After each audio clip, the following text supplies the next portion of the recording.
sticker ស្វិតបាតសធម្មតាបាតអត់រលោងទេណា sticker ស្វិតនេះគឺបាតវាអត់រលោងទេគឺសធម្មតាហើយវាមានຂະຫນាត A4 ហើយនិង A3 ហើយនេះគឺផ្ទៃបាតរបស់វាគឺវាសអត់រលោងអីទេវា matte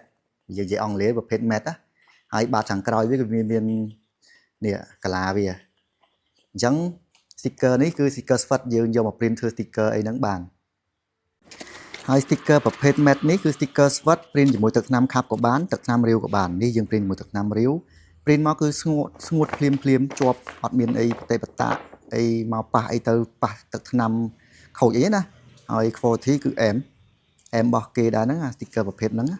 ហើយនេះយើងយកមកកាត់ដៃយើងអត់មានកាត់ម៉ាស៊ីនអីទេអានេះសរសៃ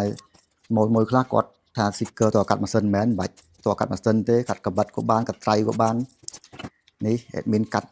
កបិតផងកាត់កត្រៃផងទៅគាត់ថាវាខាត់ពេលយើងហត់តិចចឹងណាតែបើយើងអត់មានបាត់ចិត្តទិញម៉ាស៊ីនកាត់អូតូទេយើងកាត់អញ្ចឹងទៅបានដូចគ្នាប្រើប្រាស់ទូទៅនេះឃើញទេនេះហើយនេះយើងបកបិទមកងាយបិទលើកៅកាហ្វេកៅអីគឺអត់បញ្ហាទេគឺវាគឺអែមឃើញទេយើងធ្វើ artwork យើងបិទធ្វើ sticker អីខ្លួនឯងបានស្រួលអញ្ចឹងអត់ពិបាកទេនេះឃើញទេស្អាតអែមហួសហើយ sticker ហ្នឹងគឺ sticker ស្វិតមិនមែន sticker กระดาษហើយណាត្រូវទឹកអត់បញ្ហាទេអត់ខ្លាចទឹកទេធន់នឹងទឹកហើយនេះឃើញទេយើងហែកវាមកហែកអត់ដាច់ទេទាញក៏វាអត់ដាច់ដែរគឺវា sticker plastic ស្វិត Facebook តែផ្ទៃវាស្រៀង sticker กระดาษមែនក៏ប៉ុន្តែវាមិនមែនកระดาษទេ